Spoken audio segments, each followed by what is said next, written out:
Muy buenas tardes. Qué bendición ver este lugar completamente lleno.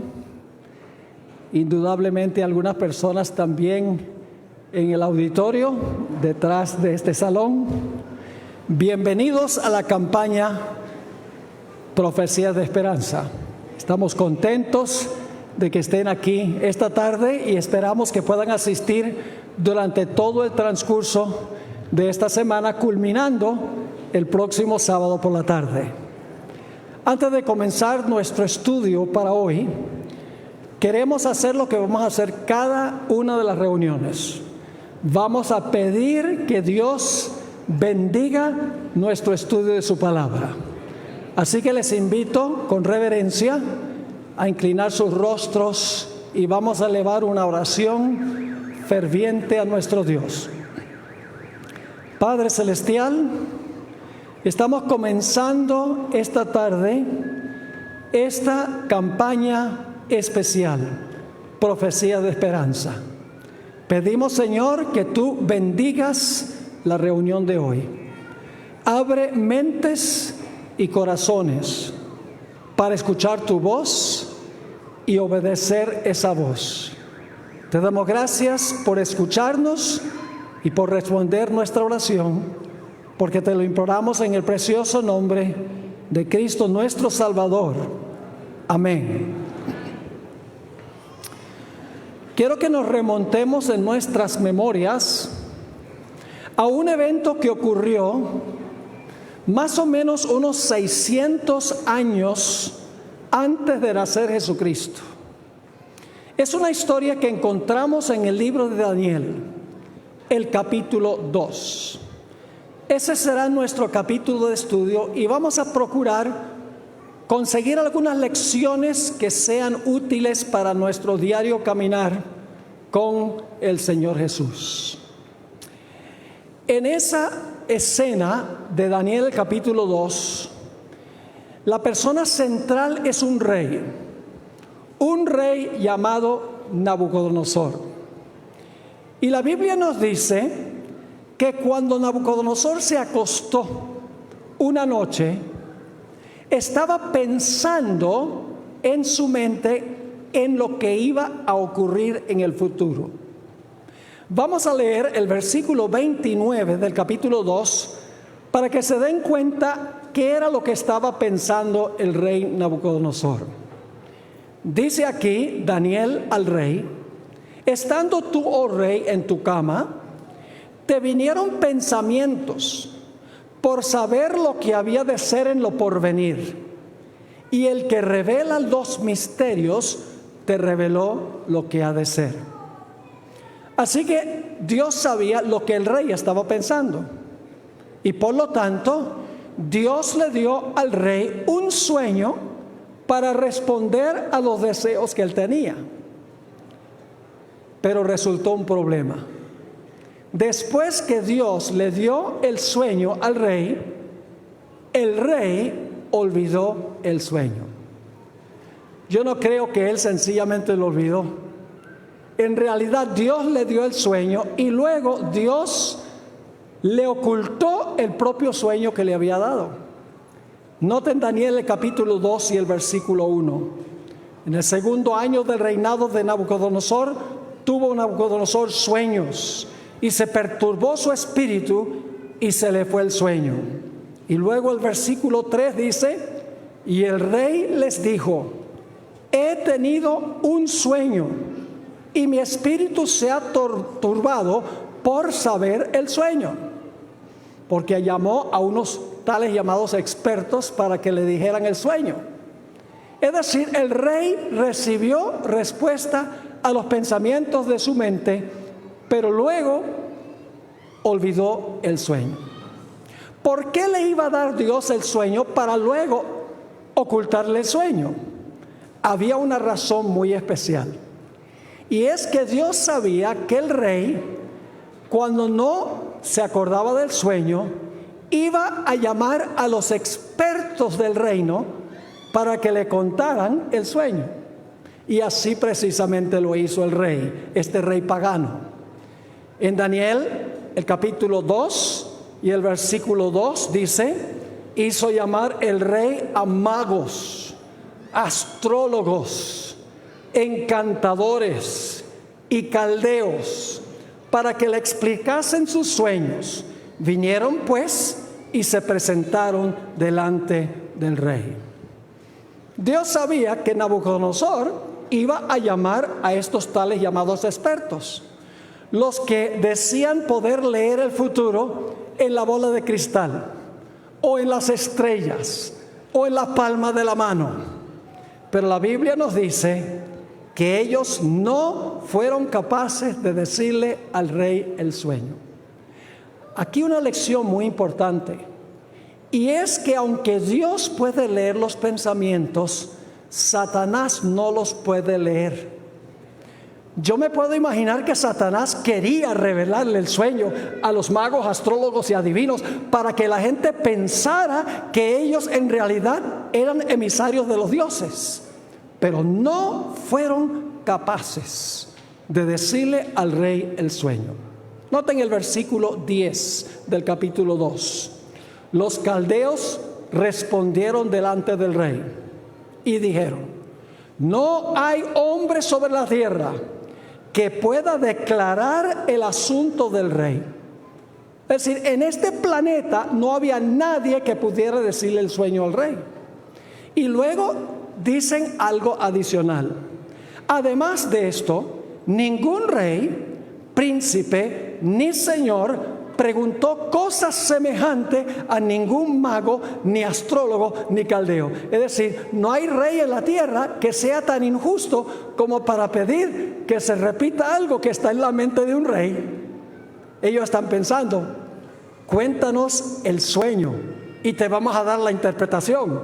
Pero el rey dice: no quiero la interpretación, quiero saber el sueño. Ahora, es interesante notar también en el versículo 11 un detalle muy interesante. Dicen los magos de Babilonia: porque el asunto que el rey demanda es difícil y no hay quien lo pueda declarar al rey, salvo los dioses, cuya morada no es con la carne. Es decir, este secreto que se le revela al rey lo saben los dioses, pero los dioses viven en otra esfera y ellos no tienen ningún deseo de revelar esta información. ¿Cuán diferente es el Dios de la Biblia? Noten palabras claves aquí en el versículo 11. No hay quien lo pueda declarar al rey, salvo los dioses cuya morada no es con carne.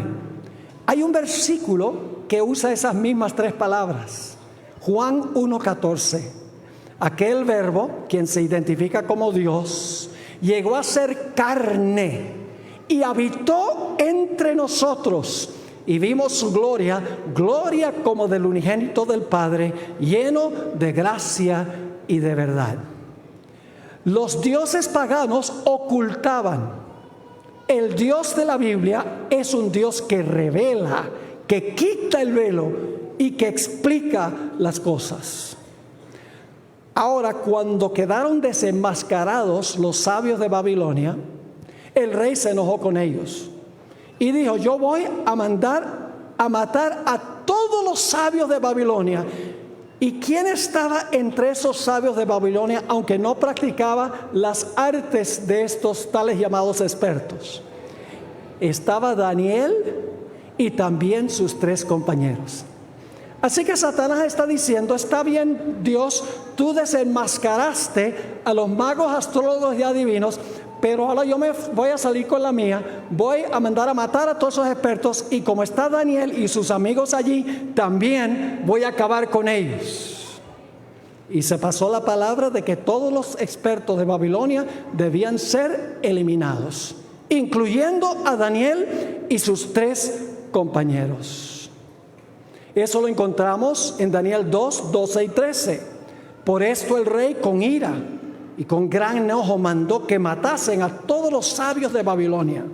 Y se publicó el edicto de que los sabios fueran llevados a la muerte, y buscaron a Daniel y a sus compañeros para matarlos. Así que Satanás dice, tú me desenmascaraste a mi gente, ahora yo mato entonces a tus siervos también. Y entonces Daniel va ante el rey cuando oye que se ha dado un decreto de matarlo a él y a todos sus amigos. Y le dice al rey, rey, ¿por qué tan apresurada esta decisión del rey? Oh rey, dame tiempo para consultar la bola de cristal. Deja que llegue la noche para poder mirar las estrellas. Oh rey, dame la palma de la mano para leerte el destino en la palma de la mano. ¿Eso fue lo que dijo Daniel? No. En Daniel 2 y el versículo 17 y 18 nos dice cuál es el método que usó Daniel. Daniel no usaba los métodos de los charlatanes. Dice, luego se fue Daniel a su casa e hizo saber lo que había a Ananías, Misael y Azarías, sus compañeros, para que pidiesen, ¿qué cosa? Misericordias del Dios del cielo sobre este misterio, a fin de que Daniel y sus compañeros no perecieran con los otros sabios de Babilonia. En el libro de Amós, el capítulo 3 y el versículo 7 dice, no hará nada Jehová el Señor sin que revele su secreto a sus siervos los profetas. Los dioses paganos ocultaban la información en cuanto al futuro. Dios revela lo que va a ocurrir en el futuro. Ahora, aquí está lo interesante. Satanás tenía la intención de eliminar a Daniel y a sus 3 compañeros. Pero en vez de eliminarlos, Daniel pudo decirle al rey el sueño y el significado del sueño, y los jóvenes llegaron a ocupar las posiciones más elevadas en el reino, porque Dios estaba en control. Dice en Daniel el capítulo 2 y el versículo 48 y 49, entonces el rey engrandeció a Daniel y le dio muchos honores y grandes dones, y le hizo gobernador de toda la provincia de Babilonia y jefe supremo de todos los sabios de Babilonia. Y Daniel solicitó al rey y obtuvo que pusiera sobre los negocios de la provincia de Babilonia a Sadrach, Mesach y Abednego, y Daniel estaba en la corte del rey. Por así decirlo, le salió el tiro por la culata a Satanás. Porque el que controló toda esta situación fue Dios. Dios sabía lo que el rey estaba pensando. Y por lo tanto Dios le dio un sueño para que el rey supiera lo que iba a ocurrir. Luego Dios le hizo olvidar el sueño, con el fin de desenmascarar a estos charlatanes de Babilonia. Luego Satanás dice, así es, entonces yo voy a matar a tus siervos. Dios dice, no, yo le voy a mostrar por la oración a Daniel el sueño, y en vez de ser muertos, ocupan las posiciones administrativas más altas en el reino. ¿Quién está en control de toda esta situación? Dios está en control de toda esta situación. Ahora necesitamos dedicarnos a estudiar el sueño que tuvo el rey y que Daniel le contó al rey. Daniel, el capítulo 2 y el versículo 31. Aquí Daniel comparece ante el rey después que Dios le mostró cuál era el sueño y la interpretación del sueño. Y Daniel le dijo lo siguiente, versículo 31. Tú, oh rey, veías, y he aquí una gran imagen, una estatua. Ve, ahí está. La pueden visualizar. Dice una gran imagen. Esta imagen era muy grande y cuya gloria era muy sublime. Estaba en pie delante de ti y su aspecto era terrible. Tal vez no estaba sonriendo esta estatua como ese que está allí. Tal vez tenía una mirada malévola. Pero sacudió a Daniel. Cuando se despertó sabía que había soñado algo terrible, pero no lo podía recordar. Y luego Daniel le cuenta el sueño a Nabucodonosor, empezando en el versículo 32. La cabeza de esta imagen era de oro fino. Su pecho y sus brazos de plata, lo pueden ver allí, su vientre y sus muslos de bronce, sus piernas de hierro, sus pies en parte de hierro y en parte de barro cocido. Estabas mirando hasta que una piedra fue cortada, no con mano, e hirió a la imagen en sus pies de hierro y de barro cocido y los desmenuzó. Entonces fueron desmenuzados también el hierro, el barro cocido, el bronce, la plata y el oro, y fueron como tamo de las eras del verano, y se los llevó el viento, sin que de ellos quedara rastro alguno. Mas la piedra que hirió a la imagen fue hecha un gran monte que llenó toda la tierra. Ese es el sueño. Una imagen gigantesca, cabeza de oro, pecho y brazos de plata, vientre de bronce, piernas de hierro, pies de hierro y barro mezclados, y luego una piedra viene volando del cielo, golpea los pies de la imagen, desmenuza todos esos metales de tal manera que no queda rastro alguno, y luego la piedra se convierte en una gigantesca montaña que cubre toda la tierra. Así que Daniel le dice al rey: oh rey, este es el sueño. Ahora, ¿qué significa el sueño? Esa es la palabra clave. ¿Qué representan los diferentes metales de esta estatua o de esta imagen? Bueno, Daniel no solamente le dijo al rey el sueño, sino también que le dio la interpretación o el significado de cada parte del sueño. Vamos a Daniel 2, 37 y 38. Daniel 2, 37 y 38. Aquí Daniel le está hablando al rey. Tú, oh rey, eres rey de reyes, porque eres más inteligente, porque tienes ejércitos poderosos, porque tienes muchos ejércitos, porque tienes armas muy buenas. ¿Dice eso? ¿Por qué era rey Nabucodonosor? Tú, oh rey, eres rey de reyes, porque el Dios del cielo te ha dado reino, poder, fuerza y majestad. Y donde quiera que habitan hijos de hombres, bestias del campo y aves del cielo, Él, es decir, Dios, los ha entregado en tu mano y te ha dado el dominio sobre todo. ¿Por qué era Nabucodonosor rey? Porque Dios lo colocó en el trono de Babilonia como rey. No es porque era más inteligente ni más poderoso, porque tenía más ejércitos, porque tenía mejores armamentos. No, porque Dios lo colocó allí sobre el trono. Ahora, ¿la cabeza era de qué? De oro. ¿Qué representa la cabeza de oro?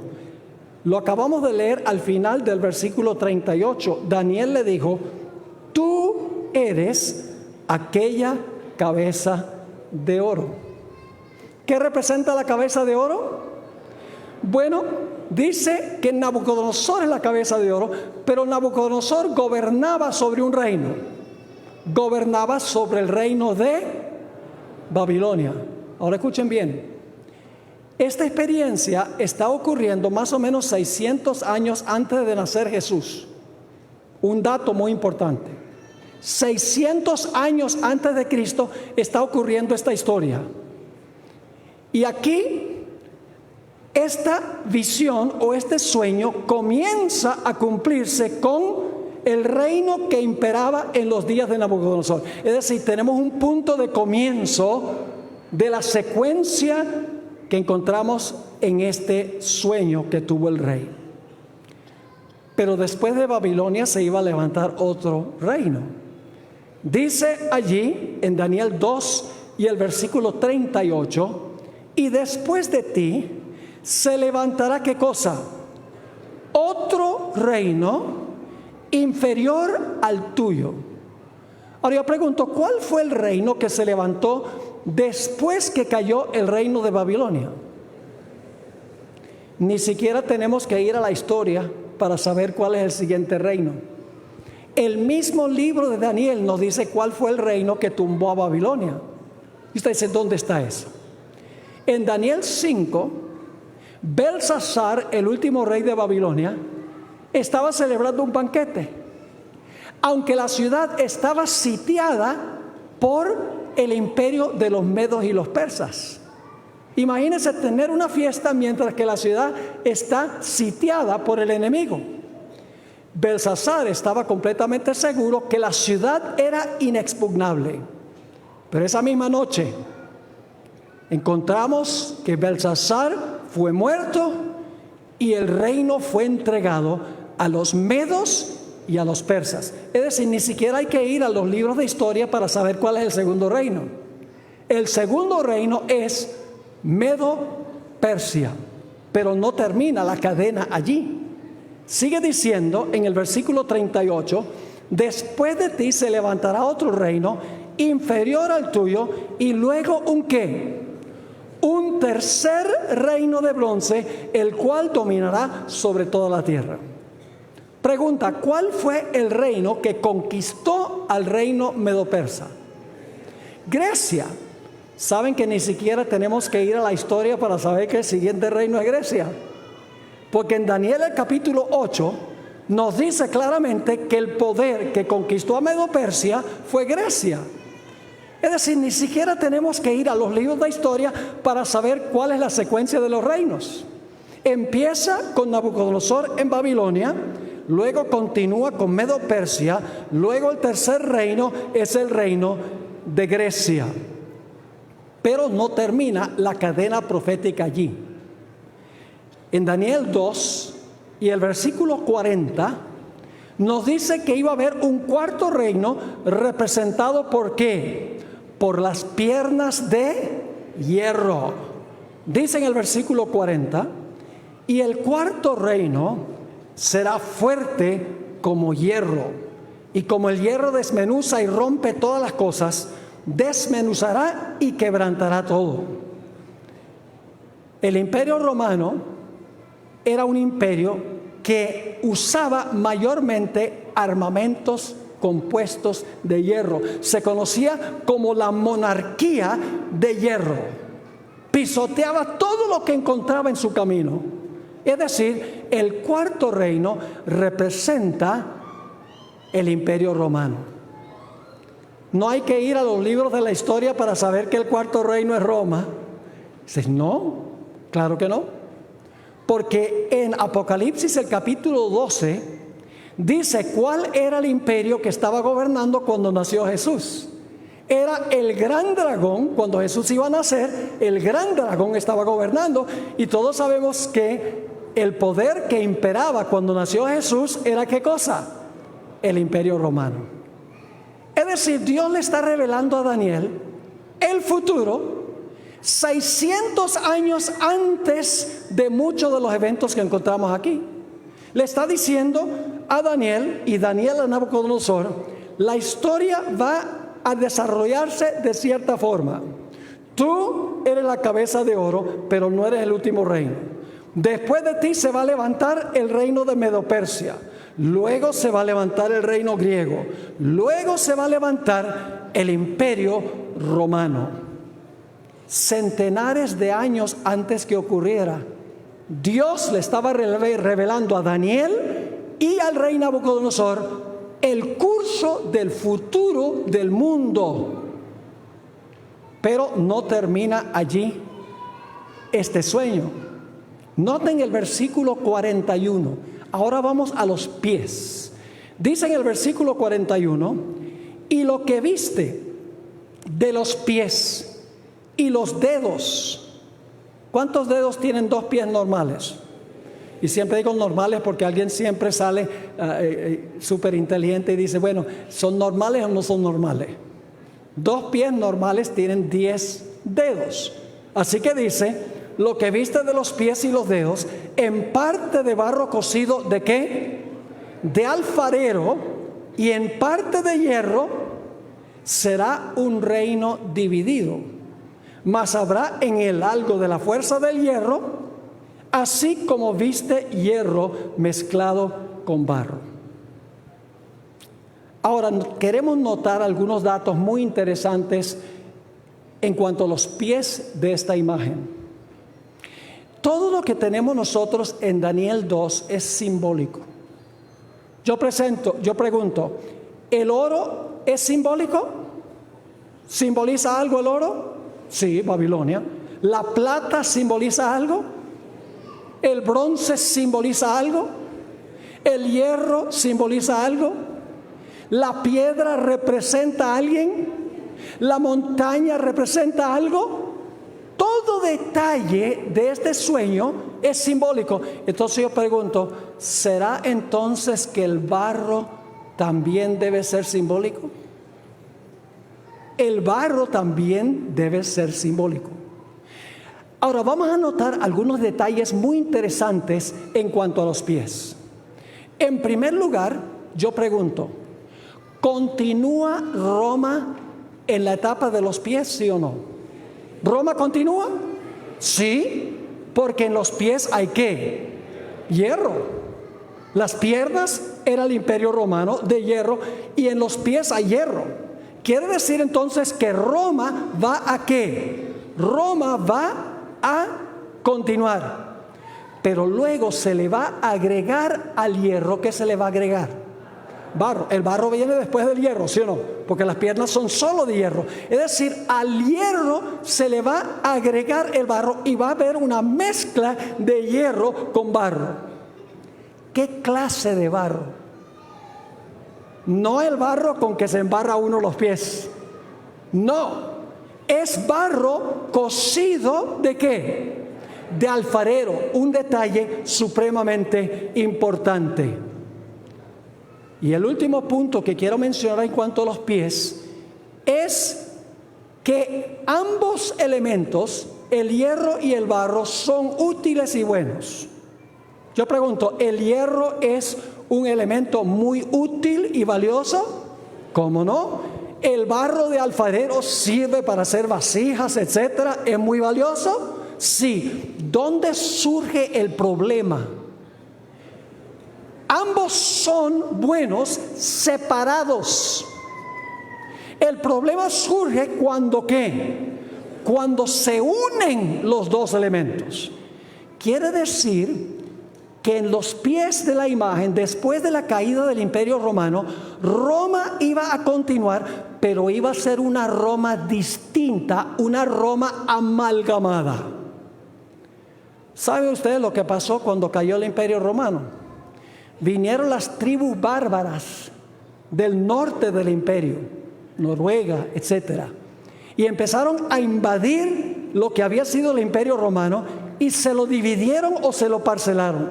Y según los historiadores, el imperio se dividió en 10 reinos. Todavía era el imperio romano, pero el imperio romano dividido. Sucedió exactamente como dice la historia. Pero luego quiero que noten que no solamente continúa Roma en un estado dividido, porque se divide el imperio romano en 10 reinos, sino que también ahora se le añade un elemento que no estaba en las piernas. Porque Roma era un imperio secular. Pero en los pies vamos a encontrar que Roma continúa, pero es una Roma entremezclada. Necesitamos entonces entender qué representa el barro de alfarero. Si podemos entender qué representa el barro del alfarero, vamos a saber qué es lo que se mezcló con el hierro. Vamos a Jeremías 18 y el versículo 1 al 6. Jeremías 18, 1 al 6. Vamos a ver qué representa el barro de alfarero que se mezcla con el hierro en los pies cuando se divide el imperio romano. Jeremías está escribiendo poco antes que Israel es llevado cautivo a Babilonia. Y dice allí en el versículo 1, palabra de Jehová que vino a Jeremías diciendo, levántate y vete a casa ¿de quién? Del alfarero, y allí te haré oír mis palabras. Y descendí a la casa del alfarero, y he aquí que él trabajaba sobre la rueda. ¿Y la vasija de qué? Tenemos dos palabras claves: alfarero y barro. La vasija de barro que él hacía se echó a perder en sus manos, y volvió y la hizo otra vasija, según le pareció mejor hacerla. Ahora necesito explicarles qué significa la vasija de barro que hizo y cómo se quebró la vasija. La vasija representaba al pueblo de Israel, la iglesia de Dios, podríamos decir, en el Antiguo Testamento. Dios fue el que formó a Israel, los llamó de Egipto y los llevó a la tierra de Canaán. Él formó, por así decirlo, la vasija de barro. Pero como resultado de la apostasía de Israel, ¿qué pasó con la vasija de barro? Se quebró y el pueblo se fue llevado cautivo a Babilonia. Esa es la rotura de la vasija de barro. Vamos a seguir leyendo para que vean. Versículo 5. Entonces vino a mí palabra de Jehová diciendo: ¿no podré yo hacer de vosotros como este alfarero, oh casa de Israel? He aquí que como el barro en la mano del alfarero, así sois vosotros en mi mano, oh casa de Israel. ¿Qué representa el barro de alfarero? La casa de Israel, que es el pueblo de Dios en el Antiguo Testamento. Podríamos decir que es la iglesia de Dios en el Antiguo Testamento, que debe llevar el mensaje de Dios a todo el mundo. Es decir, el barro de alfarero en este pasaje representa a la iglesia, representa el reino espiritual de Cristo Jesús. Ahora vamos a mirar otra forma de mirar esto. Vamos a Génesis 2 y el versículo 7. Y lo vamos a comparar con Isaías 64 y el versículo 8. Génesis 2, 7. Está hablando de la creación de Adán. Y dice lo siguiente: entonces Jehová Dios formó al hombre del polvo de la tierra. ¿Qué parte del hombre está formada de polvo? Su cuerpo, ¿verdad? Su cuerpo físico. Ahora, ¿puede una persona formar algo de polvo? Está como difícil formar algo de polvo, porque un polvo se desmorona. En realidad, Dios usó fue polvo mojado o barro de alfarero. Y usted dice, ¿cómo sabemos eso? Isaías 64 y el versículo 8 nos dice: ahora pues, Jehová, tú eres nuestro Padre, nosotros barro, y tú el que nos formaste. Así que obra de tus manos somos todos nosotros. Así que cuando dice que Dios tomó polvo de la tierra, significa que tomó barro de la tierra y formó el cuerpo del hombre. Y el cuerpo era perfecto. Tenía todos sus sistemas: sistema digestivo, sistema nervioso, sistema circulatorio, etcétera. Tenía todos sus miembros. Era un cuerpo perfecto, pero había un problema, y es que el cuerpo estaba sin vida. Note que no dije que el cuerpo estaba muerto, porque antes del pecado no había muerte. El cuerpo estaba sin vida. ¿Qué le faltaba?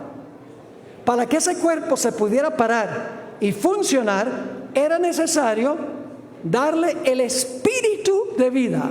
Y por eso dice: entonces Jehová Dios formó al hombre del polvo de la tierra, sopló en su nariz aliento de vida, y fue el hombre un ser viviente. Ahora yo pregunto, cuando Dios le dio el espíritu de vida a ese cuerpo, ¿todos los sistemas comenzaron a funcionar? ¿El corazón comenzó a cumplir su función? Sí. ¿El estómago, los pulmones empezaron a respirar? Es decir, cuando el espíritu entró, todo el cuerpo se activó y todos los sistemas y todos los órganos empezaron a funcionar unánimes. Pero en Daniel capítulo 2 no está hablando de barro de alfarero literal, sino simbólico. Ahora yo pregunto, simbólicamente, ¿cuál es el cuerpo de Cristo? ¿Ustedes saben eso? ¿Cuál es el cuerpo de Cristo que Cristo formó? El cuerpo de Cristo es la iglesia. Nota lo que dice Colosenses 1 y el versículo 18. Colosenses 1, 18 está hablando de Jesús, y Él es la cabeza del cuerpo que es la iglesia, el que es el principio, el primogénito de entre los muertos, para que en todo tenga la preeminencia. ¿Cuál es el cuerpo de Cristo simbólicamente hablando? Es la iglesia el cuerpo de Cristo. Ahora yo pregunto, ¿cómo estaban los apóstoles antes del día del Pentecostés? Estaban todos peleando uno con el otro. ¿Quién iba a ser el mayor? ¿Cuánto iban a ganar por su relación con Jesús? Etcétera. Pero algo sucedió en los 10 días antes del Pentecostés. Y es que todas las partes del cuerpo, por así decirlo, cada miembro del cuerpo se unieron en uno solo. Y por eso dice en Hechos 2:1, cuando llegó el día del Pentecostés, estaban todos ¿qué? Unánimes juntos. Todos los miembros del cuerpo se unieron para formar un solo cuerpo. Pero ¿qué le faltaba a ese cuerpo para poder todos los diferentes miembros funcionar? Le faltaba el Espíritu. ¿Y qué derramó Dios en el día del Pentecostés?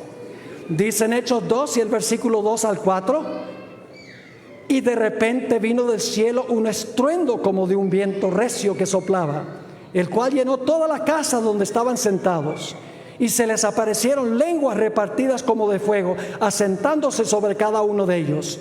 Y fueron todos ¿qué? Llenos del Espíritu Santo, y comenzaron a hablar en otras lenguas según el Espíritu les daba que hablasen. Yo pregunto, ¿ahora el cuerpo de Cristo empieza a funcionar?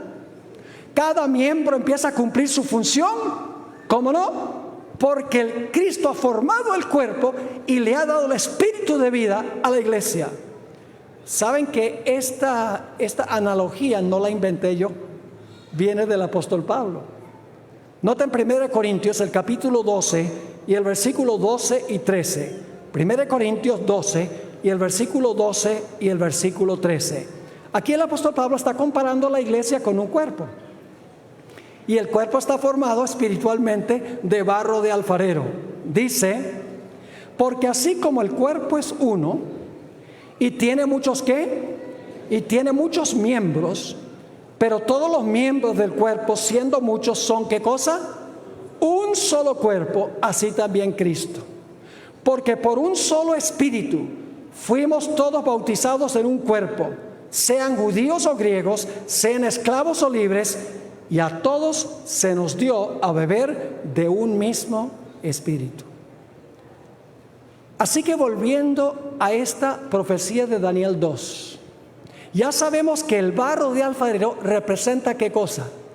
Representa a la iglesia, el reino espiritual de Cristo, mientras que todos los metales representan poderes seculares del mundo, gobiernos del mundo. Pero en los pies iba a haber una mezcla de la iglesia con el poder civil, del poder secular de Roma con el poder eclesiástico. ¿Me están entendiendo lo que estoy diciendo? Ahora, Apocalipsis 17 usa otra ilustración. No habla ya de hierro y barro, sino que habla de otra forma para hablar de esta mezcla. Noten Apocalipsis 17 y el versículo 1 y 2. Apocalipsis 17 y el versículo 1 y el versículo 2.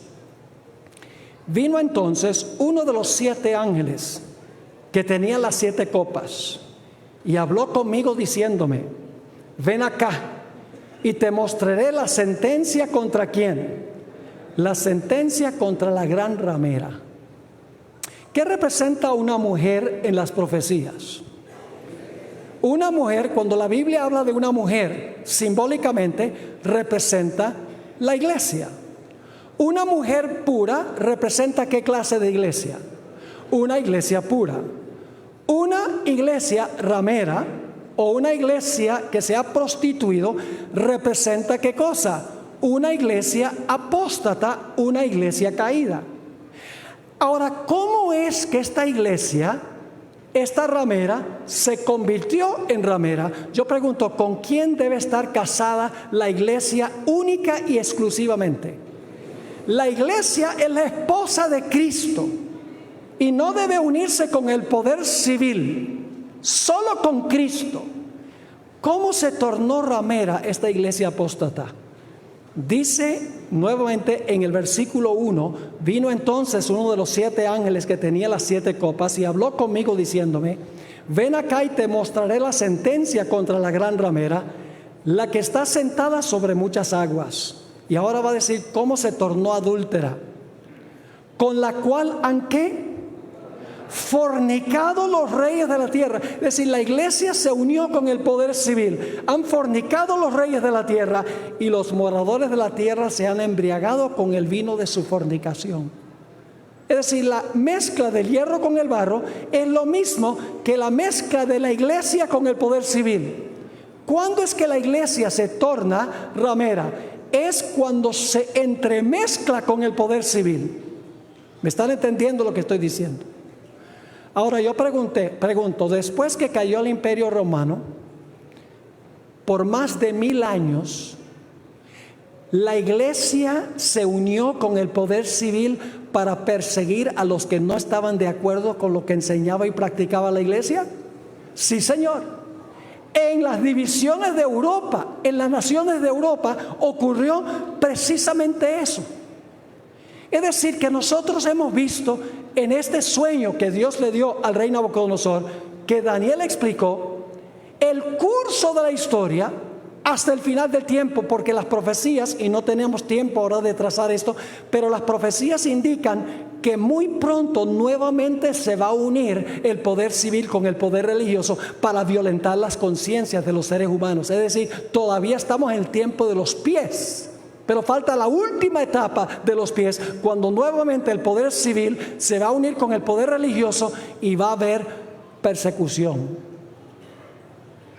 Ahora entonces hemos visto que Dios reveló de antemano todo el curso de la historia. Babilonia, Medo-Persia, Grecia, el Imperio Romano, se divide el Imperio Romano y se une la iglesia con el poder civil. Y eso va a ocurrir hasta el fin del tiempo. Pero ahora viene la buena noticia. ¿Han notado algo interesante? Hoy en día muchos enseñan la teoría de la evolución, que todo se está moviendo hacia una edad de oro. Todo está evolucionando y mejorando. Pero en este sueño pasa algo muy interesante, y es que la historia se está degenerando. Porque el oro es el metal más precioso. Después la plata. Después el bronce. Y después el hierro. Y cuando uno llega a los pies, ni siquiera hierro puro. Es decir, la historia no va de mal en mejor, sino de mal en peor.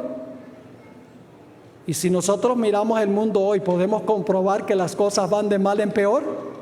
¿Cómo no? Dios lo profetizó miles de años antes que ocurriera. Yo pregunto, ¿Dios conoce el fin desde el principio? ¿Podemos confiar en este libro? ¿Podemos confiar en la palabra de Dios? Ningún ser humano podría haber inventado esto y que se cumpliera al pie de la letra, como dice la Sagrada Escritura. Pero ahora llegamos a la parte más emocionante de nuestro estudio.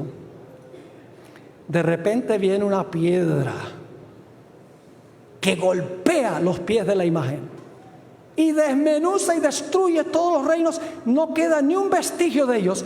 ¿Qué representa la roca o la piedra? Vamos a leer Daniel 2:45 y luego vamos a ir a un texto del Nuevo Testamento. Daniel 2:45 dice: de la manera que viste que del monte fue cortada una piedra, no con mano. En un momento vamos a hablar qué significa eso, no con mano, la cual desmenuzó el hierro, el bronce, el barro, la plata y el oro.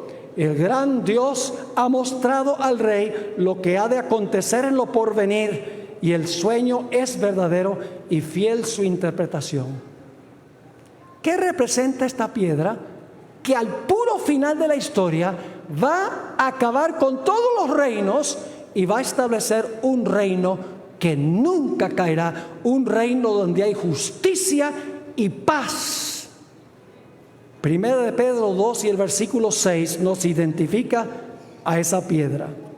Dice lo siguiente: por lo cual también contiene la Escritura. Esta es una profecía mesiánica. Por lo tanto, también contiene la Escritura. He aquí pongo en Sión, ¿qué cosa? La principal piedra del ángulo. ¿Qué clase de piedra es esta? Escogida, preciosa. Y ahora viene una parte clave. Y el que creyere en él, el que creyere en la piedra, no será ¿qué? No será avergonzado. ¿A quién representa la piedra? La piedra representa a Cristo Jesús. ¿Qué representa el hecho de que la piedra va a golpear los pies de la imagen? Va a destruir todos los reinos para establecer un reino que nunca se corromperá. Representa el hecho de que Cristo Jesús va a hacer eso. Yo quiero decirles algo, mis hermanos y hermanas, apreciadas visitas. Este mundo tiene un solo remedio. Lo que está pasando en este mundo no lo va a arreglar ningún político, no lo va a arreglar ningún teólogo, no lo va a arreglar ningún plan para resolver el problema del cambio climático. No lo va a resolver nadie estableciendo más cárceles y metiendo más presos y poniéndole más candados a las puertas y andando con una pistola para protegernos de los maleantes. Nada de eso va a ocurrir. La Biblia nos dice que el mundo va a ir de mal en peor hasta que finalmente la sociedad se va a desmoronar, y lo estamos viendo delante de nuestros ojos hoy. Los estadistas no saben cómo resolver los problemas del mundo. Solo hay una esperanza, y esa esperanza se encuentra en Jesús y su reino eterno. Ahora, ¿qué significa una piedra no cortada con mano? Vamos a Daniel 2:44 primero y vamos a leer ese versículo. Y en los días de esos reyes, es decir, de estos reinos que mezclan la iglesia con el poder civil, el Dios del cielo levantará un reino que no será jamás destruido, ni será el reino dejado a otro pueblo. Es decir, no va a haber otra nación, otro imperio. Desmenuzará y consumirá a todos estos reinos, pero Él permanecerá para siempre. Un reino no hecho de manos. ¿Qué significa eso? No hecho de manos. Vamos a leer 2 versículos. Hebreos 9:11. ¿Recuerdan que Dios mandó a construir un santuario en el Antiguo Testamento? ¿Quién construyó ese santuario en el Antiguo Testamento? Fue bajo el liderazgo de Moisés. Fueron artesanos humanos, ¿verdad que sí? Que construyeron el santuario terrenal. Pero el santuario terrenal era una copia ¿de cuál santuario? Que es nuestro próximo tema, del santuario celestial. Ahora fíjense lo que nos dice en cuanto a estos dos santuarios. Hebreos 9:11. Pero estando ya presente Cristo, ya no estamos en el Antiguo Testamento, sumo sacerdote de los bienes venideros, por el más amplio y más perfecto tabernáculo. ¿Cuál es el más amplio y perfecto tabernáculo? ¿El que está ¿dónde? En el cielo. ¿Y qué clase de tabernáculo es este? No hecho de manos, es decir, no de esta creación. ¿Qué significa no hecho de manos? Significa que los seres humanos no lo hacen. Es una obra milagrosa de Dios. Noten otro texto, Marcos 14:58. Marcos 14:58. Aquí Jesús nuevamente usa la expresión sin manos. Dice ahí en Marcos 14:58, y estos son los acusadores de Jesús que están hablando: nosotros le hemos oído decir, yo derribaré este templo hecho a mano, hecho por seres humanos, y en 3 días edificaré otro hecho sin mano. Yo pregunto, ¿quién fue el que hizo el cuerpo de Jesús que resucitó? Ese cuerpo fue un cuerpo sobrenatural, porque resucitó incorruptible e inmortal. El cuerpo le fue dado por su Padre cuando resucitó. No fue sencillamente el resultado de la unión de un hombre y una mujer que trae una criatura al mundo. Fue, en otras palabras, un cuerpo sobrenatural hecho por Dios, no por la relación sexual entre un hombre y una mujer. ¿Qué significa entonces que esta piedra fue cortada sin manos? Sencillamente significa, mis queridos amigos y hermanos, que este reino que se va a establecer no va a ser establecido por seres humanos. No va a ser establecido por el ingenio, la inteligencia y la sabiduría de seres humanos. Lo único que puede resolver los problemas de este mundo es la gloriosa venida de Cristo Jesús en poder y gloria para poner fin al sufrimiento que estamos pasando nosotros aquí. Ahora llegamos al punto crucial de nuestro estudio. Hemos hablado de imperios, grandes imperios, que se componen de millones de personas. Pero ¿saben que Jesús tomó de la historia de Daniel 2 y la aplicó a nivel individual? Jesús individualizó Daniel 2 y lo aplicó a cada persona en este mundo. Y usted dice, ¿en dónde dice eso? Vamos en nuestras Biblias al libro de San Mateo, el capítulo 21 y el versículo 44. 21-44. Y déjenme darles un poquito de contexto. La parábola que cuenta Jesús, que termina en este versículo, Jesús ha venido diciendo que Él fue enviado al pueblo judío y el pueblo judío lo rechazó. Ese es el contexto. A los suyos vino y los suyos no le recibieron. Vino para salvar a su pueblo y su pueblo lo rechazó. Y ahora Jesús, al terminar esta parábola, dice: y el que cayere sobre esta piedra. ¿Quién es la piedra? Jesús. Jesús está apuntando a sí mismo. El que cayere sobre esta piedra, ¿qué va a pasar? Será quebrantado. Ahora nos preguntamos, ¿qué significa caer sobre la piedra? Caer sobre la piedra Jesús. Lo leímos ya. En 1 Pedro 2:6 dice: por lo cual también contiene la escritura: he aquí pongo en Sión la principal piedra del ángulo, escogida preciosa, y el que ¿qué? Y el que creyere en él no será avergonzado. ¿Qué significa caer sobre la piedra? Significa creer en Jesús, recibirlo como Salvador personal, tener fe en Él, arrepentirnos, confesar nuestros pecados, confiar en Él y entregarnos espíritu, alma y cuerpo a Él. Eso es lo que significa creer en Él. Así que Jesús les dice a los que están escuchando, a los que lo están rechazando, les dice: si ustedes caen sobre esta piedra, van a ser quebrantados. Es decir, su yo se va a romper y van a ser mis hijos fieles. Pero luego Jesús, al final del versículo, dice algo muy interesante: y sobre quien ella cayere, ¿qué va a pasar? Le desmenuzará. ¿Es eso lo que hizo la piedra de Daniel 2? ¿Desmenuzar? Sí. Entonces nosotros tenemos que escoger o caer sobre Cristo la piedra para que rompa ese yo, ese egoísmo de nuestro corazón, arrepentirnos de nuestros pecados, confesarlos, tener fe en Jesús y sí tomar el paso del bautismo. Caer sobre la piedra, creer y confiar en Él. Pero si no lo hacemos, el Señor Jesucristo, ahora aplicando individualmente lo que está en Daniel 2, dice: y sobre quien ella cayere, le desmenuzará. Otra ilustración que da la Biblia es el fuego. Dios quiere que el fuego del Espíritu Santo consuma el pecado en nuestras vidas.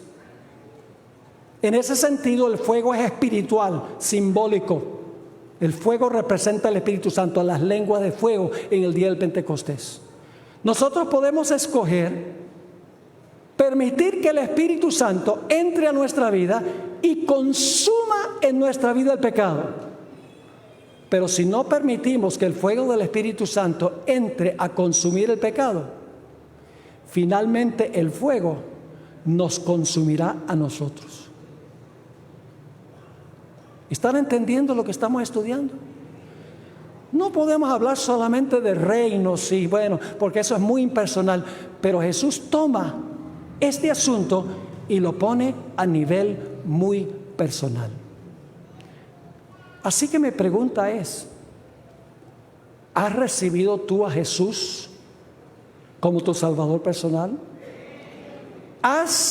¿Te has arrepentido de tus pecados? Triste por los pecados. ¿Los has confesado de corazón?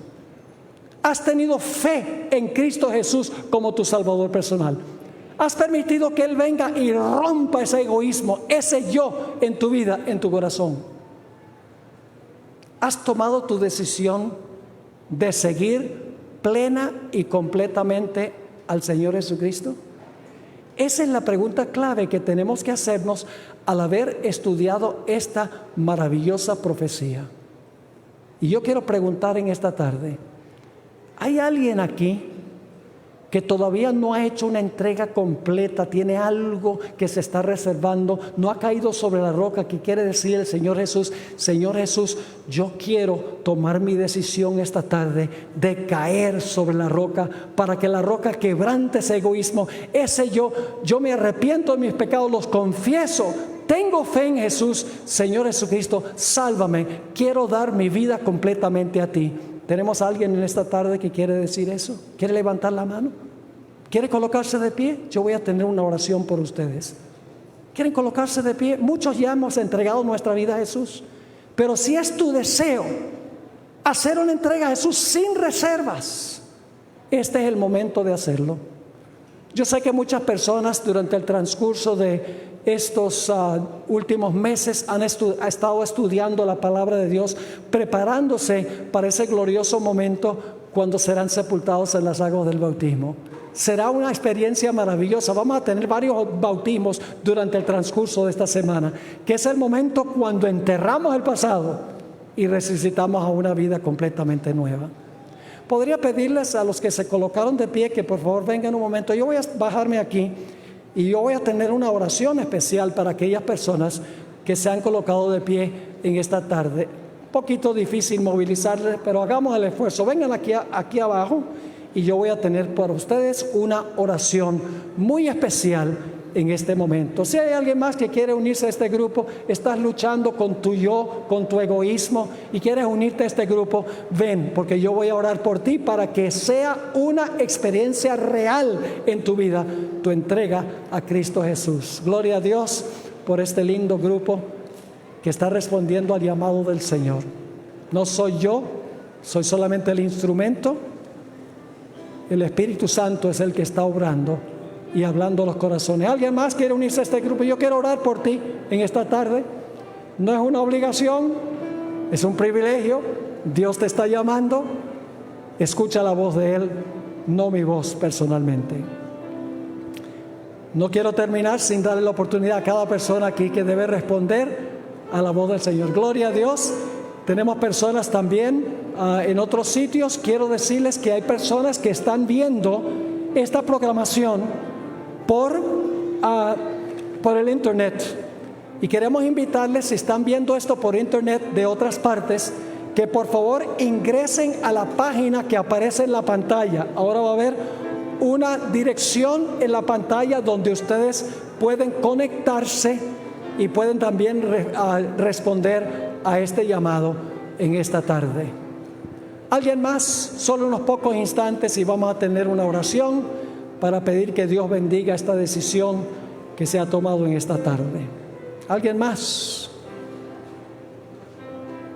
Posiblemente tenemos personas que están bajando, personas que están también en el auditorio, no sé si alcancen a venir, personas posiblemente que estén en el campo viendo en la pantalla.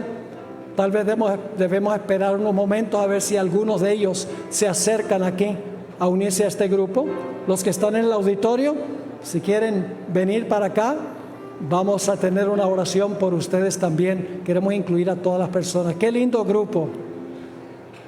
Se alegra mi corazón a ver la decisión que ustedes han tomado por el Señor. Gloria a Dios. Veo que vienen más personas, se están acercando ahora. Vamos a tener una oración. Mañana vamos a hablar un poquito más sobre el santuario, sobre cómo Dios salva a la gente a través del mensaje del santuario. Bien, vamos a tener una palabra de oración para pedir que Dios bendiga esta decisión. Si alguien durante la oración quiere venir al frente y unirse a este grupo, siéntase libre de pararse y de venir a unirse con este grupo, porque yo quiero también tener el privilegio de orar por ti. Oremos. Padre Celestial, gracias te damos, porque sabemos que aunque este mundo se está desbaratando, tenemos la gloriosa esperanza de la venida de Jesús. Si no tuviéramos eso, qué terrible sería vivir en este mundo. Te damos gracias que tenemos una gloriosa esperanza, una profecía de esperanza. Te doy gracias, Señor, por todas estas personas que han respondido a tu llamado.